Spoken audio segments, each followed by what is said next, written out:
আসসালামু আলাইকুম সবাইকে। ফাইনালি এপিসোড 2 এসে গেছে। যারা এখন পর্যন্ত এপিসোড 1 দেখেননি তাদেরকে অনুরোধ করব দ্রুত এপিসোড 1 দেখে নিতে। এপিসোড 1 এর লিঙ্ক ডেসক্রিপশনে দেওয়া থাকলো। প্রথম এপিসোডে আমরা দেখেছিলাম কিভাবে ইয়েলো ম্যান সুফিয়ার রূপ ধরে টাউনশিপে উপস্থিত হয়, এমনকি সে তার পিতাকে মেরে ফেলে। এরপর থেকে শুরু হয় এপিসোড 2। রাতের বেলায় কেনি যখন ঘুমিয়েছিল হঠাৎ তার ঘুম ভেঙে যায়। তখন সে একটু চেক করতে চায় যে সুফিয়া এই মুহূর্তে কি করছে। সেই মুহূর্তে এসে দেখতে পায় সুফিয়া কোথাও নেই, এমনকি ক্লিনিকের দরজা খোলা। সে প্রচণ্ড ভয় পেয়ে যায়। সে তাড়াতাড়ি বাইরে গিয়ে দেখে সুফিয়া বাইরে গিয়ে কান্না করছে। কেনি তাকে ভেতরে নিয়ে আসার কথা বললে সুফিয়া কাঁদতে কাঁদতে বলে সে যাবে না, এর কারণ তার বাবা মারা গেছে আর এজন্য সে ভিতরে উচ্চস্বরে কাঁদতেও পারছে না, যার জন্য সে বের হয়ে এসেছিল। ঠিক সেই মুহূর্তে চতুর সাইড থেকে রাক্ষসেরা তাদের ঘিরে ধরে। এটা দেখে সোফিয়া প্রচণ্ড ভয় পেয়ে যায়। সে কেনির সামনে অভিনয় করে, সাথে সাথে কেনি তাকে ভেতরে নিয়ে যায় আর চেঁচিয়ে বলে আমি তোমাকে আগেই বলেছিলাম বাইরে না যেতে। তখন সোফিয়া কাঁদতে কাঁদতে বলে তার বাবা আর বেঁচে নেই। তখন কেনি শান্ত হয়ে যায় আর তাকে জড়িয়ে ধরে সান্ত্বনা দিতে থাকে। ঠিক সেই মুহূর্তে তাদের কান্নার শব্দ শুনে মেরিয়েল বেরিয়ে আসে। মেরিয়েল সোফিয়ার কান্না শুনে বুঝতে পারে তার বাবার সাথে কিছু একটা হয়েছে। সে তাড়াতাড়ি সেদিকে ছুটে যায় এবং তার পালস চেক করে দেখে সে আর বেঁচে নেই। পরের দিন সকালে এলজিন যখন সেই রুম থেকে বের হচ্ছিল তখন সে বাইরে দেখতে পায় বয়েড বসে আছে। তখন বয়েড এলজিনকে বলে তোমার সাথে কিছু কথা রয়েছে, এই জন্য তাকে সেই ঘরে যেতে বলে। তারপর ক্লিয়ারভাবে বলে শহরের লোকজন তোমার হাত এবং চোখের অবস্থা থেকে জিজ্ঞেস করবে তোমার সাথে কি হয়েছে। তখন তুমি মিথ্যে বলবে যে ফাতিমাকে সাহায্য করতে গিয়ে তুমি একটি চোখ হারিয়েছ। এলজিন বলে যদি এসব কথা না বলি তাহলে?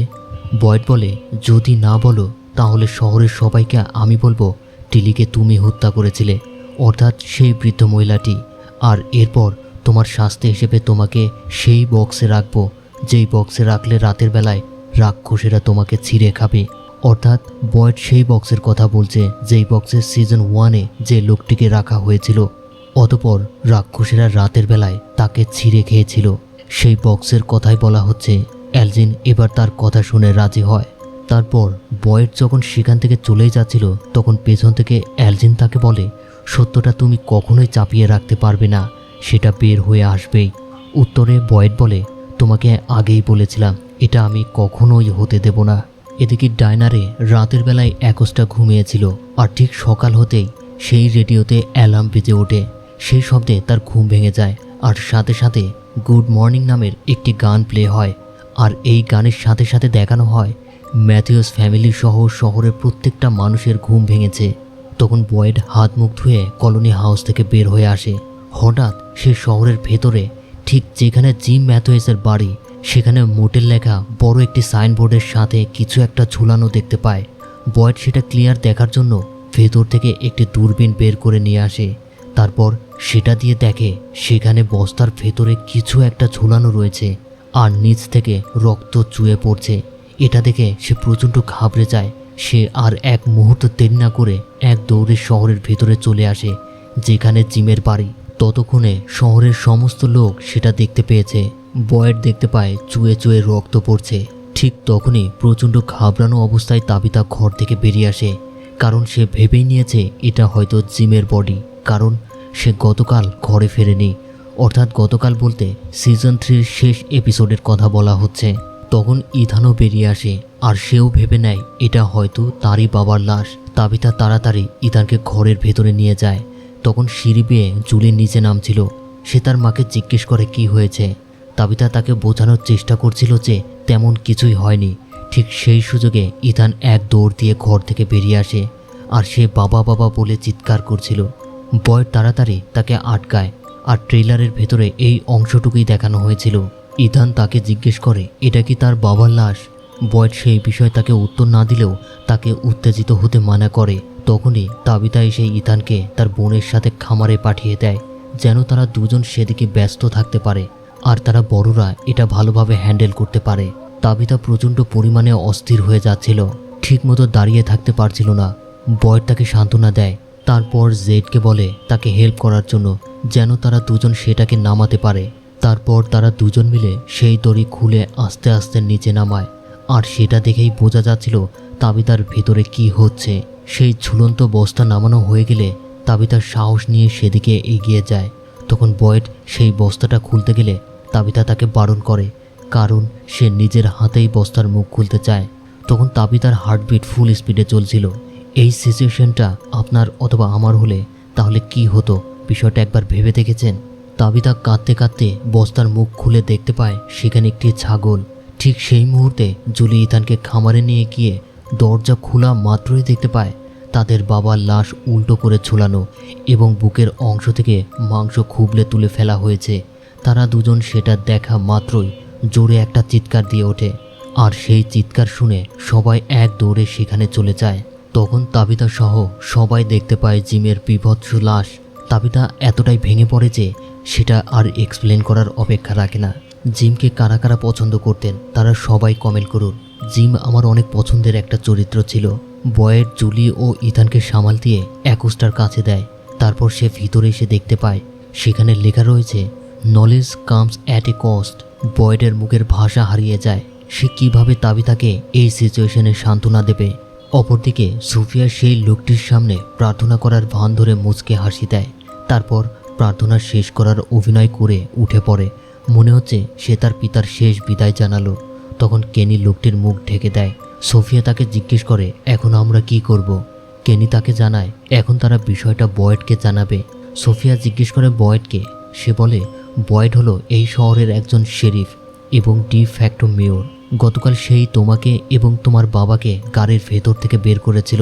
তারপর কেনি সোফিয়ার ভাঙা গ্লাস দেখে বলে এই শহরের স্টোর রুমে অনেকগুলো চশমা পড়ে আছে, ইচ্ছা করলে সে সেখান থেকে একটা পছন্দ করে ব্যবহার করতে পারে। সোফিয়ার চশমা কিন্তু সেই অ্যাক্সিডেন্টটাই ভেঙে গিয়েছিল। এটা শুনে সোফিয়া খুশি হয়। এদিকে ইথান ঘরে এসে ভাঙচুর শুরু করে দেয় এবং বলতে থাকে সে এই শহরকে ঘৃণা করে, সে তার বাবার কাছে যেতে চায়। তাবিতা তাকে থামাতে গেলে ইথান বলে তুমি সব সময় বাবার সাথে ঝগড়া করতে, তুমি বাবাকে ঘরে আসতে দাওনি। তাবিতা তাকে বোঝানোর চেষ্টা করে সে তার বাবার সাথে ঝগড়া করেনি, কিন্তু ইথান তার কথা না শুনে সেখান থেকে রাগ করে তার ঘরে চলে যায়। তাবিতা তার ছেলের কথা শুনে কাঁদতে থাকে। তখন জুলি সান্ত্বনা দেওয়ার জন্য ইথানের ঘরে চলে যায়। ওইদিকে বয়েড ও জেড মিলে জিমের লাশ একটি কার্টের ভেতরে তুলছিল। তখন দাঁড়িয়ে দাঁড়িয়ে ডোনা সব দেখছিল। এরপর কার্টে তোলা হয়ে গেলে বয়েড ও জেড চার্চের দিকে নিয়ে যাচ্ছিল। তখন ডোনা বলে সে এই মুহূর্তে ইথান ও জুলিকে চেক আউট করার জন্য তাদের বাসায় যাবে। এখন তারা কি করছে সেটা দেখা দরকার। এই বলে ডোনা সেদিকে চলে যায়। সেই সময় সেখানে এলিসও উপস্থিত হয়। বয়েড তাকে বলে এই কাজে তাকে সাহায্য করতে হবে। এলিস জানায় হ্যাঁ সে অবশ্যই করবে। তারপর তারা তিনজন মিলে জিমের লাশ চার্চের ভেতরে নিয়ে যায়। এলিস বলে তাবিতা ও তার সন্তানেরা এখানে আসার আগেই জিমের লাশ পরিষ্কার করে সাজিয়ে রাখতে হবে, যেন তারা জিমের বিভৎস লাশ দেখতে না পায়। জেড বলে ঠিকই বলেছ। তখন বয়েড বলে knowledge comes at a cost এর মানে কি? এই কথা শুনে জেড বলে তাদের এই বিষয়ে আলোচনা করতে হবে। এদিকে সারা ক্লিনিকের সামনে দাঁড়িয়ে এক দৃষ্টিতে শহর অভিমুখে তাকিয়েছিল। তখনই ক্লিনিক থেকে কেনি ও সোফিয়া বেরিয়ে আসছিল স্টোর রুমে যাওয়ার উদ্দেশ্যে। কেনি সারাকে দেখে জিজ্ঞেস করে সে এখানে কি করছে। সারা উত্তর দেয় আজ সকালে শহরে জিমের লাশ পাওয়া গেছে। এই কথা শুনে কেনি সোফিয়াকে আপাতত ক্লিনিকে চলে যেতে বলে। তখন সোফিয়া বলে তুমি বলেছিলে স্টোর রুমে গিয়ে চশমা বদলিয়ে দেবে। সারা ব্যাপারটা বুঝতে পেরে কেনিকে বলে তুমি যাও, আমি সোফিয়াকে স্টোর রুমে নিয়ে যাচ্ছি। যাওয়ার সময় সারা কেনিকে বলে আমি জানি তোমরা দুজন এখন একে অপরের কাছাকাছি রয়েছ, অর্থাৎ কেনি সোফিয়াকে পছন্দ করতে শুরু করেছে। আর ঠিক এই কথাটা শুনে আমার ভীষণ হাসি পেয়ে যায়, কারণ কেনি একের পর এক শুধু ছ্যাঁকা খেয়েই যাবে। প্রথমে ছ্যাঁকা খেলো ক্রিস্টির কাছে, এবার ছ্যাঁকা খাবে সোফিয়ার কাছে, কারণ সোফিয়া তো আর মানুষ নয়, সে হলো একটি রাক্ষস, দ্য ইয়েলো ম্যান। তো কেনি সারার কথা শুনে বেশ খুশি হয় আর সারা সোফিয়াকে স্টোর রুমের দিকে নিয়ে যায়। অপরদিকে জেড বয়েড ও এলিসকে তার গবেষণা করার জায়গায় নিয়ে যায়। সেখানে জেড বলে 7টা বাচ্চা তাকে একটা কথা বারবার বলতো আংখুয়ে। প্রথমত সেটার মানে বুঝতে পারেনি। তারপর আমি ও তাবিতা মিলে একটি গাছ থেকে বেশ কিছু বোতল সংগ্রহ করি, যার ভেতরে বিভিন্ন সংখ্যা ও সাল ছিল। আমি সেই সাল টিকট করে একটি মিউজিক নোট বের করি, আর সেই মোতাবেক আমি আর তাবিতা সেই গাছের সামনে গিয়ে নোট অনুযায়ী মিউজিক প্লে করি। ঠিক তখনই ঘটে একটা অদ্ভুত ঘটনা। সেই বাচ্চাগুলো তাদের সামনে আসে আর তারা আবার একই কথা বলে, আংখুয়ে। এবার আমরা বুঝতে পারি এর অর্থ রিমেম্বার, অর্থাৎ স্মরণ করা। আমাদের সব কিছু মনে পড়ে যায়। ওই রাক্ষসগুলো জিমকে মারার আগেই দেওয়ালে লিখে রেখেছিল আমাদের জন্য, knowledge comes at a cost, অর্থাৎ জিমের স্যাক্রিফাইসের মাধ্যমেই তারা আমাদের কিছু জানাবে বা বুঝতে দেবে। তখন বয়েড বলে, বহুদিন আগে অর্থাৎ সিজন 2-এ সারা তাকে একটা কথা বলেছিল যখন তারা জঙ্গলে গিয়েছিল, if we push too hard something would push back, অর্থাৎ আমরা যদি খুব বেশি চাপ দিই তাহলে কিছু একটা আমাদের বিপরীতে চাপ দেবে। সহজভাবে বললে এর মানে হলো, যদি আমরা কোনো কিছু জোর করে করতে চাই বা সীমার বাইরে চাপ দেই তাহলে তার একটি প্রতিক্রিয়া বা রিয়াকশন আসবেই। বয়েড বলে, সারার ভাইয়ের কাছেও একটি থিওরি ছিল এই শহরের ব্যাপারে। সে বিশ্বাস করত বেশি খোঁজাখুঁজি বা সত্য জানার চেষ্টা করা ঠিক না বা বিপজ্জনক হতে পারে। বয়েডের মুখে এমন কথা শুনে জেড একটু দীর্ঘশ্বাস ছাড়ে, কারণ তার মনে হচ্ছে বয়েড বোঝাতে চাচ্ছে তাদের অতিরিক্ত কোনো কিছুই করা ঠিক হবে না। বয়েড ব্যাপারটা বুঝতে পেরে বলে, তাহলে এখন আমরা কি করব? জেডের মুখ থেকে কোনো উত্তর আসে না। বয়েড আবার বলে, ধরে নিচ্ছি তুমি ও তাবিথা বারবার এই শহরে বিভিন্ন রূপে পুনর্জন্ম হয়ে আসছো এবং বারবার ব্যর্থ হচ্ছ। এমনকি ওই বাচ্চারা তোমাদেরকে বলছে তাদের বাঁচাতে, কিন্তু তারা তো অলরেডি মারা গেছে, তোমরা তাদের কিভাবে বাঁচাবে? জেড বলে, এই মুহূর্তে জানি না, তবে আমি এটার উপর কাজ করে যাচ্ছি। বয়েড বলে, ঠিক আছে, আরও ভালোভাবে কাজ করো। এই কথা বলে বয়েড এলিসকে নিয়ে সেখান থেকে চলে যায়। এদিকে সারা সোফিয়াকে ডাইনারে নিয়ে আসে, অর্থাৎ সেই ডাইনারের পেছনের রুমটাই স্টোরেজ। সেখানে ঢুকেই সারা অ্যাকোস্টাকে বসে থাকতে দেখে। সে তাদেরকে দেখে অন্যদিকে তাকায়, যেন সে তাদের সাথে কোনো কথাই বলতে চায় না। সারা সোফিয়াকে একটু অপেক্ষা করতে বলে তার কাছে গিয়ে বলে, তুমি এখানে কি করছো? অ্যাকোস্টা বলে, তুমি যেহেতু আমার বন্ধু নও তাই আমি তোমার সাথে কোনো কথা বলতে চাই না। এই কথা শুনে সারা আর কথা না বাড়িয়ে সোফিয়াকে নিয়ে স্টোর রুমে ঢুকে যায়। অপরদিকে জুলি ও ইথান তাদের রুমেই ছিল। সেখানে ইথান ঘুমিয়ে পড়েছিল আর জুলি তার মাথায় হাত বুলাচ্ছিল। একটু পর জুলি লক্ষ্য করে ইথান ঘুমিয়ে পড়েছে, তাকে ডাকলে উঠছে না, তাই সে চুপিসারে রুম থেকে বেরিয়ে আসে। তখন দেখা যায় ইথান চোখ খুলেছে, অর্থাৎ সে ঘুমের ভান ধরেছিল। সেই মুহূর্তে জুলি লক্ষ্য করে ডোনার নিচে পরিষ্কার করছে। জুলি তাকে জিজ্ঞেস করে তার মা কোথায়। সে বলে তাবিথা একটু বাইরে আছে, শীঘ্রই চলে আসবে। ডোনা তার কাছে জানতে চায় সে এখন কোথায় যাচ্ছে। জুলি বলে সে একটু হাঁটতে বের হচ্ছে। ডোনা বলে সেও তার সাথে যেতে চায়। জুলি বুঝতে পারে এই পরিস্থিতিতে ডোনা তাকে সান্ত্বনা দিতে চাচ্ছে।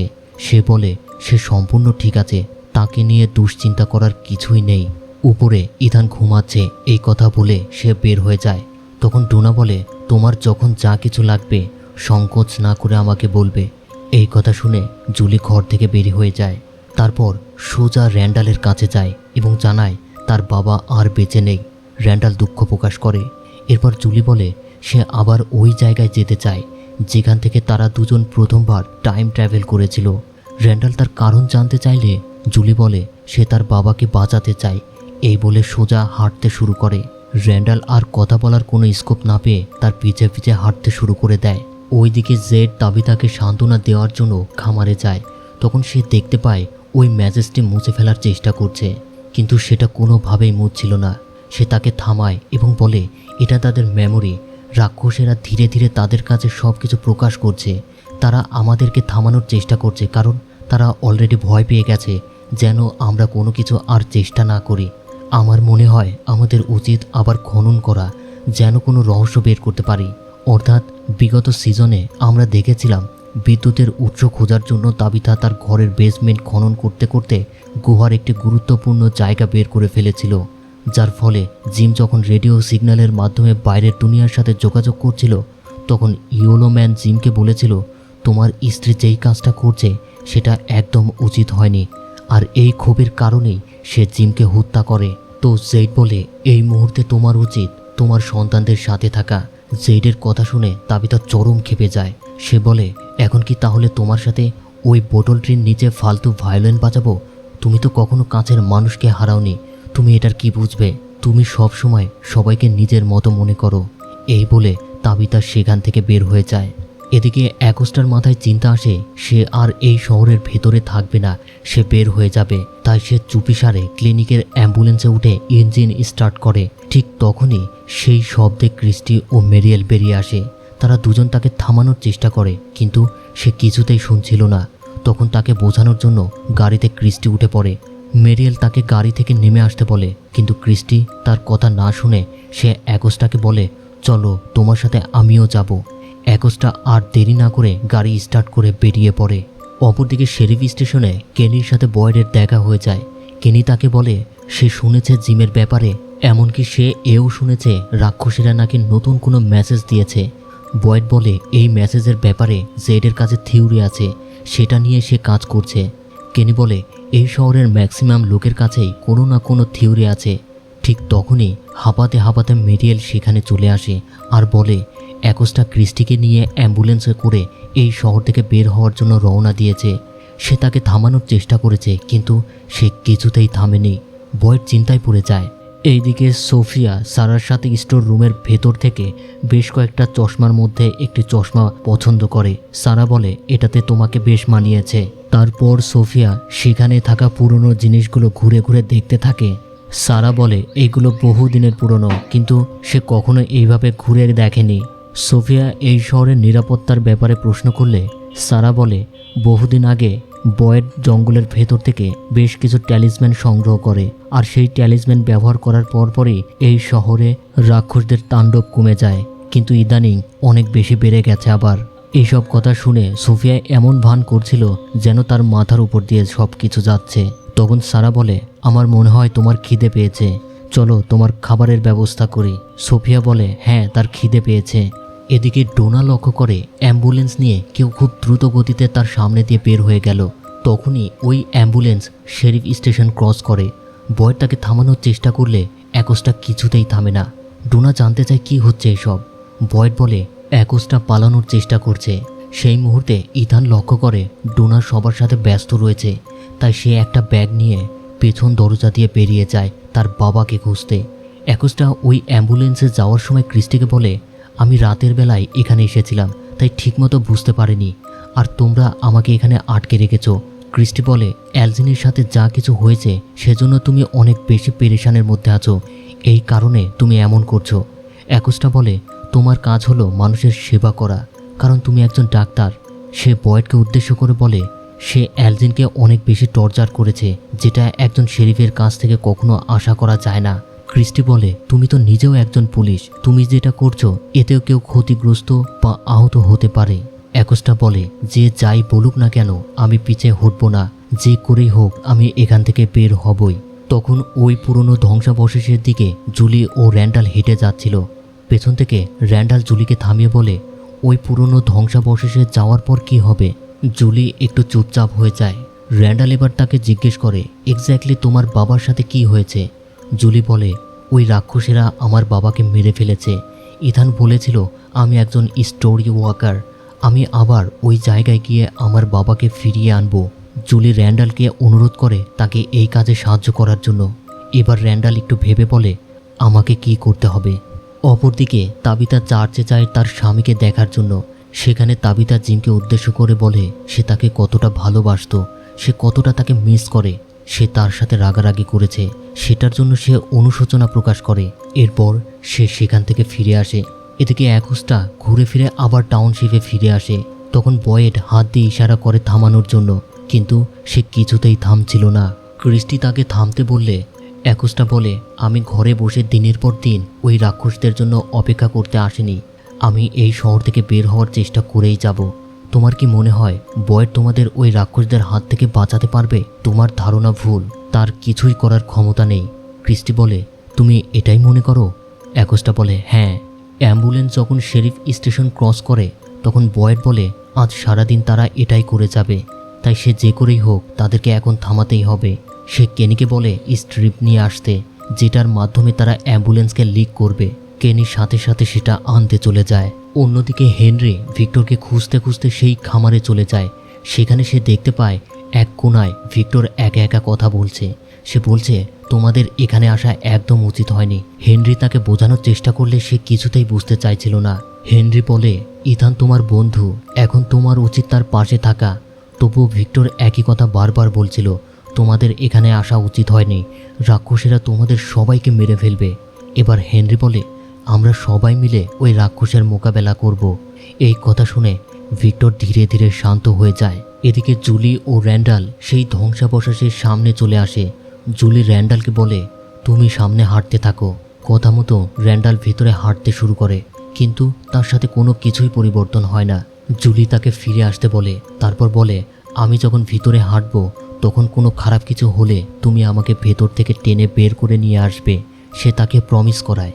তারপর জুলি ভেতরে পা বাড়াতেই সে টাইম ট্রাভেল করে অতীতে চলে যায়। সে দেখতে পায় জঙ্গল অন্ধকার হয়ে গেছে আর রাক্ষসেরা একদিকে ধীরে ধীরে এগিয়ে যাচ্ছে। চারিদিকে রাক্ষসের চিৎকারের আওয়াজ শোনা যাচ্ছে। সেই মুহূর্তে জুলি দেখতে পায় আরভি কারের ভেতরে আলো ব্লিঙ্ক করছে আর রাক্ষসেরা তার সামনে দাঁড়িয়ে আছে। তখন সে জিমকে দেখতে পায়। এটা সেই দৃশ্য যেটা সিজন 1-এর আমরা দেখেছিলাম। জুলি তার বাবাকে চিৎকার করে ডাকে, কিন্তু সে কিছুই শুনতে পারছিল না।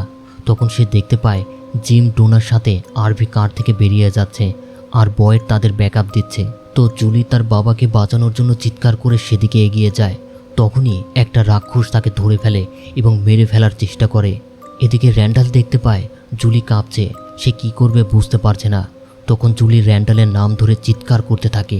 রাক্ষসটি তার ভয়ানক রূপ ধরে জুলিকে মেরেই ফেলবে। ঠিক তখনই র্যান্ডাল তাকে সেখান থেকে টানতে টানতে বের করে আনে আর জুলি অতীত থেকে বেরিয়ে আসে। সে ভয়ার্তভাবে র্যান্ডালকে বলে, আমি বাবাকে দেখেছি। সে আবার সেই দিকে ছুটে যেতে চায়, কিন্তু র্যান্ডাল তাকে বাধা দেয়, কারণ এবার গেলে জুলির মৃত্যু নিশ্চিত। এদিকে তাবিতা এসে দেখে ইথান বাসায় নেই, তার শ্যাকেট রয়েছে যেটা ভিক্টর তাকে দিয়েছিল। সে নিচে এসে ডোনাকে বলে, ইথান কোথায়? ডোনা বলে, তার তো উপরে থাকার কথা, কিন্তু উপরে নেই। সে বলে, আমি সম্পূর্ণ সময় বাড়িতে আছি। তারা দুজন কোথাও তাকে খুঁজে পায় না। ওইদিকে বয়েড, কেনি ও মেরিয়েল রাস্তায় স্ট্রিপ বিছিয়েছে অ্যাম্বুলেন্সকে লিক করে দেওয়ার জন্য। তখন অ্যাম্বুলেন্স সেই দিকেই আসছিল। ক্রিস্টি অ্যাকোস্টাকে বোঝানোর চেষ্টা করছিল এই শহর থেকে বের হওয়ার এটাই একমাত্র রাস্তা নয়, কিন্তু সে কিছুতেই মানতে চাচ্ছিল না। তখনই রাস্তার মাঝখানে তারা ইথানকে দেখতে পায়। ক্রিস্টি গাড়ি থামিয়ে ইথানকে নিয়ে যেতে বলে, কারণ তার বাবা জঙ্গলেই মারা গিয়েছিল। কিন্তু অ্যাকোস্টা রাজি হয় না। তখন ইথান অ্যাম্বুলেন্স দেখতে পেয়ে লুকিয়ে পড়ে। ও মনে করে তারা তাকে দেখেনি। অ্যাকোস্টা গাড়ি টান দিয়ে চলে যায়। ঠিক সেই মুহূর্তে সে দেখতে পায় তারা আবার শহরে চলে এসেছে। ক্রিস্টি গাড়ি থামাতে বলে, কিন্তু সে তা না করে স্পিড বাড়িয়ে সাইড কেটে বের হওয়ার চেষ্টা করে। তখনই ক্রিস্টি স্টিয়ারিং আটকে ধরে, ফলে স্ট্রিপের উপর দিয়ে চলে যায় এবং গাড়ি লিক হয়ে থেমে যায়। বয়েড তাড়াতাড়ি গাড়ি থেকে মেরিয়েলকে বের করে গালাগালি করে এবং তাকে হ্যান্ডকাপ পরায়। তখন ক্রিস্টি বলে, আমরা ইথানকে রাস্তায় হাঁটতে দেখেছি। বয়েড আরও বেশি চিন্তায় পড়ে যায়। সেই মুহূর্তে ইথান আরভি কারের সামনে গিয়ে পৌঁছায় এবং ভিতর থেকে সেই রেডিওটি তার ব্যাগে ভরে নেয়, যেটা সে তার বাবার সাথে রেখেছিল। তারপর বের হতেই সে দেখতে পায় তার বাবা গাছের উপর বসে আছে। সে ভীষণ খুশি হয় এবং তার বাবাকে জড়িয়ে ধরে। জিম তাকে বলে, তুমি এখানে কি করছো? ইথান বলে, আমি রেডিও নিতে এসেছি। আমি আসল থমাসের কাছে মেসেজ পাঠাবো। তুমি এখানে একা নও বাবা। জিম খুব খুশি হয়। সে ইথানকে বলে, আমি তোমাকে লাস্ট কি বলেছিলাম যখন আমরা আরভি কারে এসেছিলাম? ইথান বলে, যখন খারাপ কিছু ঘটবে তখন আমরা একে অপরের কাছাকাছি থাকব এবং আমাদের বেস্টটা দিয়ে সাহায্য করার চেষ্টা করব। জিম বলে, ঠিকই বলেছ। জিম বলে, এখন তোমাকে তোমার মা ও বোনের কাছে থাকতে হবে। তখন জিম বারবার পেছনে তাকাচ্ছিল, মনে হচ্ছে সে কিছু একটা শুনতে পাচ্ছে, কিন্তু ইথান কিছুই শুনতে পারছিল না। সে জিমকে বলে, কি হয়েছে?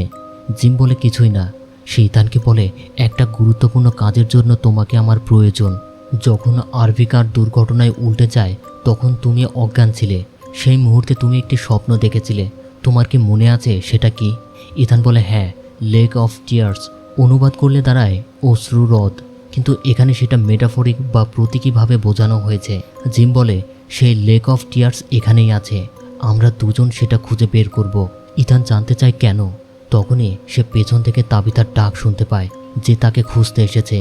ইথান আবার সামনে তাকাতেই দেখে জিম গায়েব। ইথান বাবা বাবা বলে ডাকতে থাকে। তখনই তাবিতা সেখানে চলে আসে। ইথান বলে, এখানে তার বাবা ছিল, তার সাথে কথা বলেছে। তাবিতা ইমোশনাল হয়ে তাকে জড়িয়ে ধরে আর এখানেই এপিসোড 2 শেষ হয়। তো এপিসোড 2 দেখার পর অনেকেই বলছে জিমকে হয়তো ফিরিয়ে আনা যাবে, কিন্তু আমি বলছি জিমকে আর কখনোই ফিরে আনা সম্ভব নয়। কারণ এই টাইম ট্রাভেল কনসেপ্টের উপর যত মুভি এবং সিরিজ আছে আমি কখনো দেখিনি যে এই ধরনের মৃত ব্যক্তিকে আবার ফিরিয়ে আনা সম্ভব হয়েছে। কারণ এটা একটা নিয়তি, এটাকে কখনো খণ্ডানো যাবে না। আর এটা যদি খণ্ডানো যায় তাহলে এই কনসেপ্টটাই পুরোটা ইললজিক্যাল হয়ে যাবে। তারপরও এই সিরিজের ডিরেক্টররা কি করবে আর কোন লজিকে সেটা করবে সেটা সামনের আরও পর্ব দেখলেই বোঝা যাবে। আর লেক অফ টিয়ার্সের ব্যাপারে যদি আরেকটু ব্যাখ্যা করি তাহলে এটা হতে পারে জিমের রূপ ধরে অন্য কেউ এসেছে। আমার কাছে মনে হচ্ছে লেক অফ টিয়ার্স হলো একটি চাবি, যেই চাবিটা খোঁজার চেষ্টাই করছে এই শহরের মানুষ এবং ওই অপশক্তিগুলো। তো আজকের পর্বটি কেমন লেগেছে কমেন্ট করে জানাতে ভুলবেন না। আর এই ভিডিওতে আপনাদের কাছে অনুরোধ থাকবে এপিসোড 3 আসার আগে 5000 লাইক কমপ্লিট করে দেবেন। আর একটা কথা বলি, এই এপিসোডটা হাতে পেতে বেশ দেরি হয়েছে, এই জন্য দেরি হলো। তৃতীয় এপিসোড আমি চেষ্টা করব আরও দ্রুত দেওয়ার। সেই পর্যন্ত ভালো থাকুন, সুস্থ থাকুন। দেখা হচ্ছে তৃতীয় এপিসোডে।